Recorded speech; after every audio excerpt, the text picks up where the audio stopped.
দেশের একমাত্র দ্বীপ জেলা ভোলা। গ্যাস, বিদ্যুৎ আর রূপালী ইলিশে যে জেলা সমৃদ্ধ করেছে পুরো বাংলাদেশকে, সে ভোলার মানুষের ভাগ্য আজও কেবল অনিশ্চয়তায় ঘেরা। বৃহস্পতিবার ভোর থেকে ইলিশা ফেরিঘাটে তৈরি হয়েছে এক নরকীয় দৃশ্য। মাইলের পর মাইল দীর্ঘ যানবাহনের সারি আর প্রখর রোদে পুড়েছে হাজারো মানুষের স্বপ্ন। ঢাকা ও চট্টগ্রামমুখী যাত্রীরা ঈদ শেষে কর্মস্থলে ফিরতে এসে আটকা পড়েছেন ভোলার এই প্রবেশ ধারে। ভোলা বরিশাল সেতুর দাবি দশকের পর দশক ধরে কেবল আশ্বাসে সীমাবদ্ধ, আর তার চড়া মাসুল গুনছে সাধারণ মানুষ। আজ ভোলা যেন নিজ দেশে এক বিচ্ছিন্ন জনপদ। ঘাটের এই দীর্ঘ অপেক্ষার সবচেয়ে করুণ পরিস্থিতি তৈরি হয়েছে নারী ও শিশুদের নিয়ে। 7 থেকে 8 ঘন্টা ধরে প্রখর রোদে গাড়ির ভেতর বসে থাকা শিশুদের নিয়ে পর্যাপ্ত খাবার কিংবা বিশুদ্ধ পানি। বাবা মায়েরা নিজেরা না খেয়ে সন্তানদের মুখে তুলে দিচ্ছেন সামান্য খাবার। বাড়ি থেকে পরম মমতায় আনা মাংস, হাঁস মুরগি আর পিঠাপুলি সংরক্ষণের অভাবে নষ্ট হয়ে যাচ্ছে ঘাটের গরমে।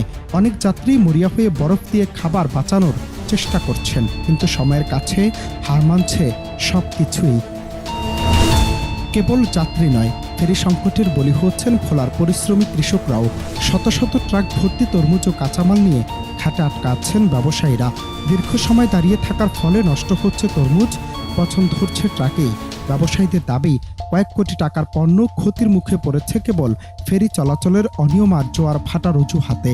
3টি ফেরি যাওয়ার কথা থাকলেও সময় মতো সেগুলো ফিরে না আসায় পরিস্থিতি জটিল থেকে জটিলতর হচ্ছে। আঙ্গরে গাড়ি 6টা বাজে আঙ্গরে গাড়ি সেন্টিকেট আইতে কইছি, আমরা 5:30টা সেন্টিকেট আইছি গাড়ি ভাবো না বলি। 6টার থেকে আমরা 8টা পর্যন্ত গড়িয়েছি। এই লেদা লেদা বাচ্চালো বই থাই ভাতে পানি নাস্তা মানে কষ্ট করে হবা পোলাইনেতে তুকে তুকে ভাত খাবাই। তো আমরা 1 সপ্তাহের জন্য আসছি, আর এখন আমরা কি ভোগান্তিত পড়ছি। আমরা যার যার কর্মস্থানে ফিরে যাব। এখন এই সকালে আইসা পয়সা রেখেছি, এখন টাকার জন্য খাইতে পারছি না। বাচ্চা খুব কান্না করতে আছে। তো আমরা চাই যে আমাদের ভোলা বরিশাল সেতু হলে আমাদের জন্য ভালো হয়। বলছে আমাদেরকে 6টা বাজে আসতে গাড়ির কাউন্টারে। আমরা 6টার আগে আসছি। আসার পরে আমাদের কাউন্টারের থেকে গাড়ি ছাড়ছে 8টার দিকে গাড়ি ছাড়ছে। 8টার দিকে ছাড়ার পরে এখানে আসছি 12টা বাজে। না 12টা বাজে আসছি। এবার তাহলে বইয়া রয়েছি। এখন 2টা হাঁস আনছিলাম, এগুলো ফেরি নাই। হাঁসগুলো পানি ছেড়ে দিছে, নষ্ট হয়ে যাইতেছে। যাবো বদ্দারহাট নামবো। বেড়াইতে আসি, আয়া নামাবো, অফিস খুলবো শনিবারে। এখন আমরা 2 দিন আগে যাইতে আসি, আমরা একদিন রেস্ট নিব, শুক্রবার দিন রেস্ট নিব। এখন রাইতে 4টার দিকে আমরা গাড়িতে সরবাসান আয়া গাড়িতে উঠছি। ওঠার পরে এখনো আমরা অন দিনের বাজে কয়টা 3টা বাজে, পরে 4টা বাজে আইছি। এখন আমরা ফেরিঘাট এখনো আসি ফেরির কারণে। এখন ফেরি চলে 2টা, একটা গেছে মালের গাড়ি নিয়ে, যাত্রী গাড়িও 2-1টা গেছে। এখন আবার ফেরি আরেকটা আছে গাড়ে, এটা এখনো ছাড়ে নাও, এটা ছাড়বো কোন ওরা আইবো, তারপর এটা ছাড়বো। বাংলাদেশ অভ্যন্তরীণ নৌ পরিবহন কর্পোরেশন যখন নিয়ম মেনে কাজ করার দাবি জানাচ্ছে, তখন বাস্তব চিত্র বলছে ভিন্ন কথা।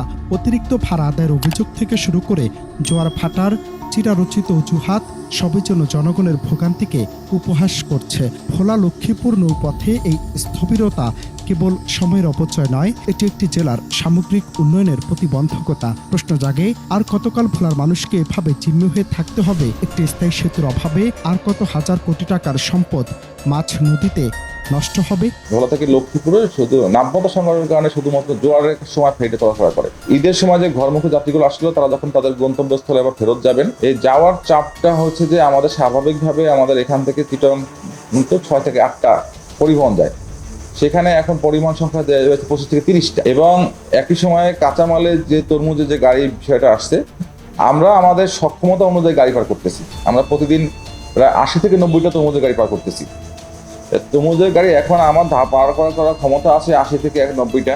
সেখানে যদি 120টা গাড়ি চলে আসে, 30টা গাড়ি অতিরিক্ত থেকে যাচ্ছে। আমরা আমাদের নিয়ম অনুযায়ী সিএল মেনটেন করে আমরা আমাদের পণ্যবাহী এবং যাত্রীবাহী বাসগুলো পার করছি। অনন্ত হাসান মাসুদ, বাংলা টিভি।